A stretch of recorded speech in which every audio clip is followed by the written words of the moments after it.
Hello dear student, welcome. तो अभी हम लोग बैंक की बैलेंस शीट सीख रहे हैं। ओके, तो बैंक का जो अकाउंटिंग सिस्टम है, मतलब final account for banking company. Okay, तो बैंक की बैलेंस शीट का पहले फॉर्मेट आना चाहिए तुमको। तो अभी इधर दो फॉर्मेट है बेटा, एक है बैलेंस शीट और एक है इनकम स्टेटमेंट। तो अभी आपको इनकम स्टेटमेंट नहीं देखना है, ठीक है। क्योंकि मैं बैलेंस शीट पढ़ा रहा हूँ। क्या पढ़ा रहा हूँ तुमको? Balance sheet. तो उसको इग्नोर करो। तो ये बैंक की बैलेंस शीट कैसे है? आपको तो बैलेंस शीट मालूम है, लाइबिलिटीज होता है और एसेट्स होता है। तो लाइबिलिटीज में 5 आते हैं और एसेट्स में 11 आते हैं। और जो लास्ट में आता है ना, इसको कंटीजेंट लाइबिलिटी बोलते हैं, जो फ्यूचर में लाइबिलिटी हो भी सकती है, नहीं भी हो सकती है, उसको साइड में रखो। तो लाइबिलिटीज़ और एसेट्स, तो ये एक पेज हो गया तुम्हारा, वन पेज। और फिर सेकंड पेज पे और थर्ड पेज पे तुम्हारा वर्किंग नोट आएगा। मतलब ये एक पेज पे फॉर्मेट बनाया और सेकंड और थर्ड पेज पे तुम्हारा वर्किंग नोट आ गया। तो अभी इधर 11 नंबर है, तो अभी अपने को सिर्फ 11 तक ही ध्यान देना। ओके, क्योंकि मैं इनकम स्टेटमेंट नहीं बना रहा। अभी बैलेंस शीट पे सबसे पहले कैपिटल दिया है। क्या दिया है? तो आपको मालूम होना चाहिए कि कैपिटल होता है क्या है। तो बैंक का कैपिटल दो होता है, इक्विटी शेयर्स और प्रेफरेंस शेयर्स। क्या आएगा? इक्विटी शेयर्स और रिजर्व एंड सरप्लस, मतलब बैंक का जमा किया पैसा, general reserve, profit and loss, statutory reserve, deposit. अभी तुमको अपना आपका बैंक समझना है ना, तो बैंक के बाद डिपॉजिट कहाँ कौन से फॉर्म में आएगा? Saving account, current account, recurring account, FD account, boring. Bank भी तो कर्जा लेता है। अदर लायबिलिटीज मतलब छोटा मोटा कर्जा। तभी क्यों ना मैं तुम्हारे लिए क्वेश्चन उठा के सॉल्व कर दूँ। तो पहले ये बेसिक से पढ़ा था कि तुमको मालूम पड़ जाए। तो जो लायबिलिटीज होता है तुम्हारा क्रेडिट बैलेंस होता है ना। तो देखो इधर शेयर कैपिटल दिया है 297, इधर लैक्स है ना। अभी हम लोग अमाउंट के पीछे नहीं भागेंगे, नाम के पीछे भागेंगे। जिधर नाम है तो वही नाम का अमाउंट लेना है ना। तो अभी हमको नाम समझना है, शेयर कैपिटल। तो देखो शेयर कैपिटल किधर मैंने 1 लिखा। 1 मतलब किधर रहेगा? Share capital. तो आप क्या करेंगे, पूरा स्टेटमेंट को कॉपी करके यहाँ डाल देंगे, ऊपर लैक्स में डाल देंगे और अमाउंट यही लिखना है 297, है ना। फिर नहीं क्या, जैसे टीवाई में कहते हैं कंपनी बैलेंस शीट, तो फिर सबका टोटल उठा के फेयर में कर देने का। आपको मालूम होना चाहिए कि किसकी पोस्टिंग किधर है। अभी नेक्स्ट क्या है? रिजर्व। क्या बोला है? देखो नेट प्रॉफिट, देखो प्रॉफिट एंड लॉस, ये सब सेकंड नंबर में आएगा। किधर आएगा? Second number. सेकंड नंबर बोले तो कौन होता है? रिजर्व है, सरप्लस। तो इधर लिखने का रहता है। तो अभी इधर कैसे लिखना पड़ेगा मालूम है क्या? स्टैट्यूटरी रिजर्व को तो ऐसे लिख दिए तुमने, है ना, राइट। फिर एक लिखने का प्रॉफिट एंड लॉस और उस पर नेट प्रॉफिट ऐड करेंगे ना। हाँ, क्योंकि ये जो net profit and loss and opening balance है, और ये नेट प्रॉफिट करंट रहेगा, मतलब ये और ये ऐड होएगा। इन दोनों को ऐड करके अमाउंट बाहर डालना पड़ेगा ना। फिलहाल जगह देख रहे थे। अभी देखो फिक्स डिपॉजिट क्या दिया है?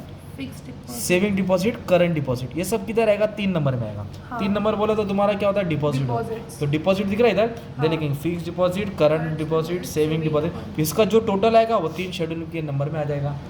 इसको नोट्स बोलते हैं ना। सिंपल। बिल्स पेबल बोला तो छोटा मोटा कर्जा होता है। तो छोटा मोटा कर्जा अदर लायबिलिटी में आएगा। छोटा मोटा कर्जा किधर रहेगा? Other liability. और छोटा मोटा कर्जा में क्या क्या आ सकता है बच्चा? ये सब नाम आ सकते हैं, अभी याद कर लो। Unclaim dividend, unpaid dividend, propose dividend, bills payable, outstanding interest, RDD, है ना। ये सब तुम्हारा। हाँ, तो ये छोटा मोटा जो बैंक का कर्जा रहता है उसको बोलेंगे अदर लायबिलिटीज। तो वो 5 नंबर है, किधर? तो इधर आ जाएगा, राइट। फिर इसके बाद एक दिया बोरिंग्स। क्या दिया है? बोरिंग। बोरिंग बोलो तो बैंक कर्जा लेता है, लोन लेता है। नहीं कि हम लोग 2 से उधार मांगते हैं ना, भाई बाद में दे दूंगा, मोबाइल ले लेगा।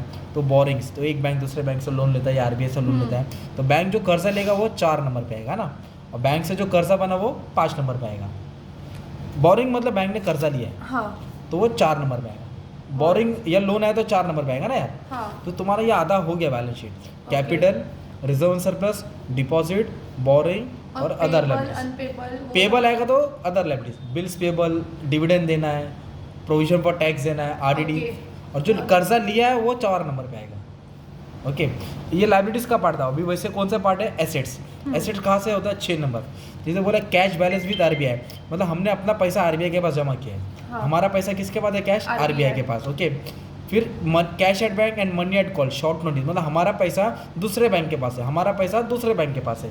हमने नहीं कहा दोस्त को उधार दिया, वो बोला कल दूंगा, तो ऐसे बैंक 5-6 दिन 7-8 दिन के लिए देता है। आरबीआई के पास या तो 6 नंबर, दूसरे बैंक के पास या तो 7 number.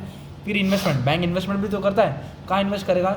Shares, debenture, bond, gold, silver, Boolean, crypto currency, है ना। Loan and advance, bank 9 number पे चलता है। बैंक किस पे चलता है? 9 नंबर। बैंक लोन देता है ना यार, बिजनेस को लेता है, हाउस लोन देता है, एजुकेशन लोन देता है, कैश क्रेडिट करता है, बिल डिस्काउंट कराता है, बैंक इसमें तो चलता है 9 नंबर पे। ओके, फिर 10 नंबर पे आता है फिक्स एसेट। क्या आता है? फिक्स एसेट, जो भी लैंड एंड बिल्डिंग, प्रीमाइसेस रहेगा, है ना। और अदर एसेट जैसे छोटा मोटा लायबिलिटी होता है, छोटा मोटा एसेट्स। अभी पोस्टिंग करते समझते हैं। देखो कैश क्रेडिट दिया, क्या दिया है? तो ये फिलहाल याद कर लो, 9 नंबर बैंक इस पे चलता है, लोन एंड एडवांस पे। तो लोन एंड एडवांस में क्या आएगा? कैश क्रेडिट आएगा, डिस्काउंटेड विद बैंक आएगा, लोन एंड एडवांस आएगा। अब ये 9 नंबर का मैं खुलासा करूंगा, टेंशन मत लो। ये बोला कैश इन हैंड। क्या बोला है? और कैश विद आरबीआई, ये खुद का कैश और आरबीआई के पास कैश वो 6 नंबर पे आएगा। अपना पैसा अपने पास या आरबीआई के पास वो 6 नंबर पे आएगा। पर अदर बैंक बोलो तो 7 नंबर, मनी एट कॉल बोलो तो 7 नंबर, 7 नंबर बोलो तो cash at bank and money at call. तो ये 6 नंबर है, मतलब इधर डाल देंगे ना तुम लोग। हाँ 7 नंबर बोलो तो इधर डाल देंगे, राइट। फिर उसके बाद क्या बोला है, गोल्ड, क्या बोला है, गोल्ड गवर्नमेंट सिक्योरिटीज। ये सब क्या होता है माने में, क्या तुम्हारा इन्वेस्टमेंट होता है, क्या होता है इन्वेस्टमेंट। इन्वेस्टमेंट किधर आएगा माने में, इधर आ जाएगा 8 नंबर में। 8 नंबर। हाँ इन्वेस्टमेंट किधर आ जाएगा 8 नंबर पे, अच्छा सॉरी, इन्वेस्टमेंट है ना वो। हाँ हाँ तो जो भी गोल्ड लेता है गवर्नमेंट सिक्योरिटी इन्वेस्टमेंट, इन्वेस्टमेंट की हेडिंग इधर डाल देने का, 8 राइट। नंबर। फिर इसके बाद करंट अकाउंट, इसको रुक के बताता हूँ। प्रीमाइसेस फर्नीचर, ये तो फिक्स एसेट होता है। Fixed assets। फिक्स एसेट का नंबर क्या है 10 नंबर। 10 नंबर। फिक्स एसेट का नंबर क्या है 10 नंबर, है ना। और ये देखो टर्म लोन दिया है, क्या दिया है, टर्म लोन, ऊपर वाला नाम पढ़ो कैश क्रेडिट, फ्रेश क्रेडिट, ये क्या है टर्म लोन। बैंक इस पे ही तो चलता है, बैंक जिस पे चलता है उसको बोलते हैं 9 नंबर। 9 नंबर पे क्या आता है, लोन एंड एडवांस, क्या आएगा लोन एंड एडवांस। तो लोन एंड एडवांस पे क्या क्या नाम आता है ये याद कर लो। बिल परचेज डिस्काउंट बोला रहेगा, कैश क्रेडिट बोला रहेगा, ओवरड्राफ्ट बोला रहेगा, लोन्स बोला रहेगा, टर्म लोन बोला रहेगा, क्या बोला रहेगा टर्म लोन। बैंक जो एडवांस देता है, जिस पे ज़्यादा इंटरेस्ट चार्ज करता है, वो है 9 नंबर, है ना। और रीपेबल भी। हाँ मतलब उस पर पैसा आने वाला है।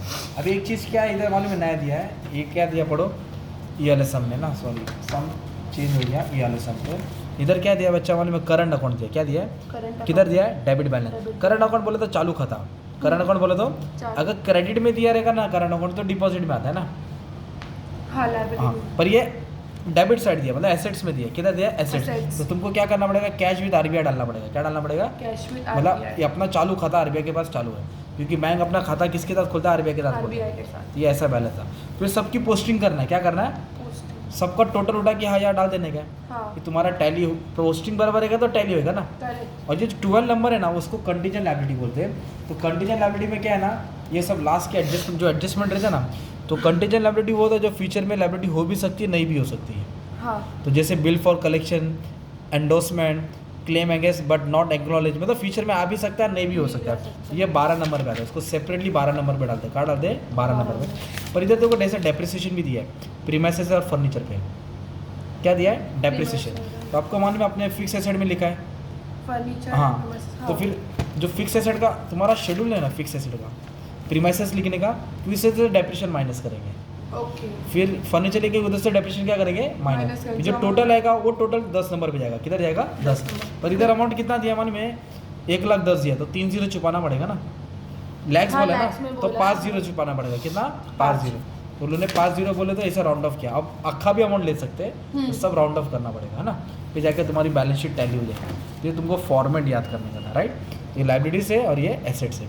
Capital, reserve surplus, deposit, boring, other liabilities. और एसेट्स में क्या क्या, cash balance with RBI, cash at bank, investment, loan advance, fix asset, other asset, है ना।